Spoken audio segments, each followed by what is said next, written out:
సిద్దిపేట జిల్లా కేంద్రంలో నిర్వహించిన తెలంగాణ రాష్ట్ర అవతరణ వేడుకల్లో తీవ్ర వివాదం చోటు చేసుకుంది. ప్రభుత్వ డిగ్రీ కళాశాల మైదానంలో జరిగిన అధికారిక ఉత్సవాలకు ముఖ్య అతిథిగా హాజరైన మంత్రి పొన్నం ప్రభాకర్ కాళ్లకు చెప్పులు వేసుకుని జాతీయ జెండాను ఆవిష్కరించడంపై తీవ్ర విమర్శలు వ్యక్తమవుతున్నాయి. జెండా ఎగురవేసే సమయంలో మంత్రి కనీస ఇంగితం లేకుండా వ్యవహరించారని, పక్కనే ఉన్న జిల్లా ఉన్నతాధికారులు కూడా దీనిని గమనించకుండా మౌనంగా ఉండిపోవడంపై సర్వత్రా ఆగ్రహం వ్యక్తమవుతోంది. అధికారులంతా మంత్రి చెప్పు చేతుల్లో నడుస్తున్నారనడానికి ఇదే నిదర్శనం అంటూ స్థానికులు మండిపడుతున్నారు. అంతకుముందు మంత్రి పొన్నం ప్రభాకర్ అమరవీరుల కుటుంబాలకు సన్మానించి 99 రోజుల ప్రజాపాలన ప్రగతి ప్రణాళిక ద్వారా జిల్లాలో సాధించిన అభివృద్ధిని వివరించారు.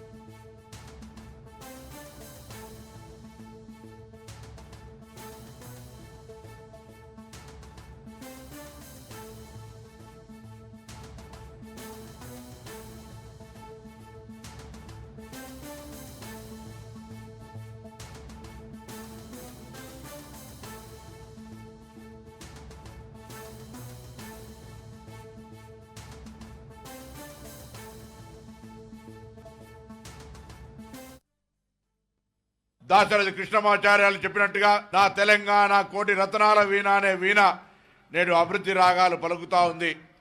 కాళోజీ నారాయణరావు గారి కలలు కన్న ప్రజల తెలంగాణ ప్రజాపాలన ప్రభుత్వంలో మరింత సమానత్వంతో మరింత ప్రగతితో ముందుకు తీసుకెళ్తా ఉన్నాం. రాష్ట్ర ప్రభుత్వం అమలు చేస్తున్న సంక్షేమ మరియు అభివృద్ధి కార్యక్రమాలు ప్రజలకు చేరవేసి వారి సద్వినియోగం చేసుకునేలా గ్రామ స్థాయి వరకు అవగాహన కల్పించే లక్ష్యంగా ప్రజాపాలన ప్రభుత్వం ప్రగతి ప్రణాళిక పేరుతో 6 మార్చి 2026 నుండి 12 జూన్ 2026 వరకు 99 రోజుల కార్యాచరణ ప్రణాళిక అమలు చేస్తూ ఉంది. ఈ సందర్భంగా 99 రోజుల ప్రజాపాలన ప్రగతి ప్రణాళిక కార్యాచరణలో భాగంగా నిర్వహించిన వివిధ కార్యక్రమాలు, చేపట్టిన చర్యలు మరియు సాధించిన ప్రగతిని మేము ముందుస్తున్నాను. పరిసరాల పరిశుభ్రత మరియు ప్రభుత్వ కార్యాలయాల ఫైళ్ల పరిష్కరణ, ప్రజాపాలన ప్రగతి ప్రణాళికలో భాగంగా పరిశుభ్రత మరియు పెండింగ్ ఫైళ్ల పరిష్కార కార్యక్రమంలో 3500 పైన కార్యాలయాలను శుభ్రపరిచి అనేక పెండింగ్ ఫైళ్లను పరిష్కరించడం జరిగింది. దాశరథి కృష్ణమాచార్యాలు చెప్పినట్టుగా నా తెలంగాణ కోటి రత్నాల వీణ అనే వీణ నేడు అభివృద్ధి రాగాలు పలుకుతా ఉంది.